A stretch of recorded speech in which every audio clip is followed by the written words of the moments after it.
Okay, welcome back to American Agenda. The Department of Justice is being asked to investigate reports of an apparent robocall using AI to mimic President Biden's voice. Crazy. This week in cybersecurity, National Report takes a look at this hack and the Biden administration's response. This Week in Cybersecurity is sponsored by PCmatic, America's antivirus. The Department of Justice is being asked now to investigate reports of an alleged robocall that used artificial intelligence to mimic President Joe Biden's voice. It reportedly discouraged voters from heading to the polls during yesterday's primary election, or at least that was the goal of it. If you missed it, here's what it sounded like. What a bunch of malarkey. We know the value of voting Democratic when our votes count. It's important that you save your vote for the November election. We'll need your help in electing Democrats up and down the ticket.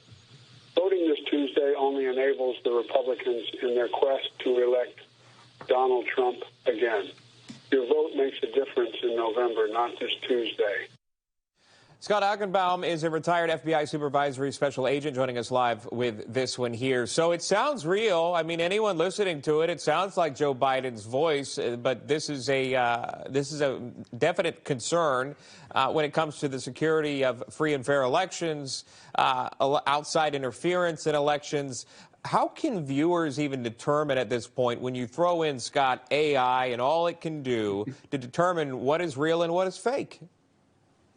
This is troubling. About 6-8 months ago, we were all kind of asking, what is artificial intelligence? And now we see a perfect example of artificial intelligence being used to mimic Joe Biden's voice to influence elections. And, I'm reading something about it saying, hey, we need more regulation about that. Well, the cyber criminals don't play with regulations, and these are going to be foreign adversaries, people overseas that are doing this, and we need to wake up and realize this. What happens when this starts hitting companies?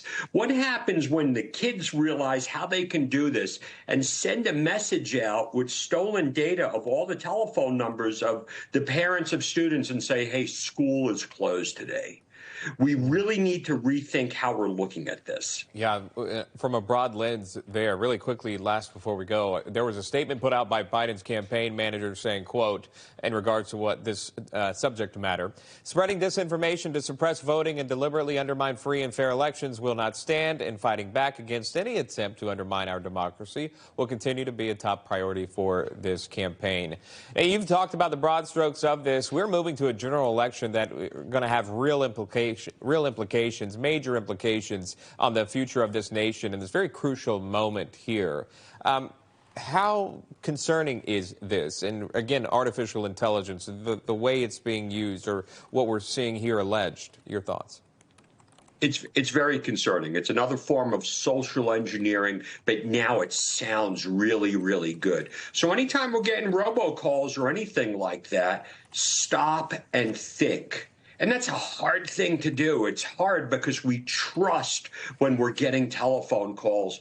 But unfortunately, the foreign governments are going to be taking advantage of this, especially during election time. That is Scott Augenbaum. Thank you so much. Good to see you, Scott. Appreciate it. Thank you.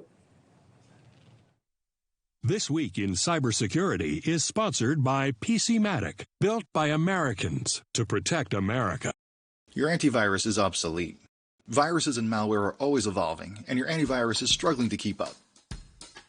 PCmatic takes a more straightforward approach and just blocks everything it doesn't recognize.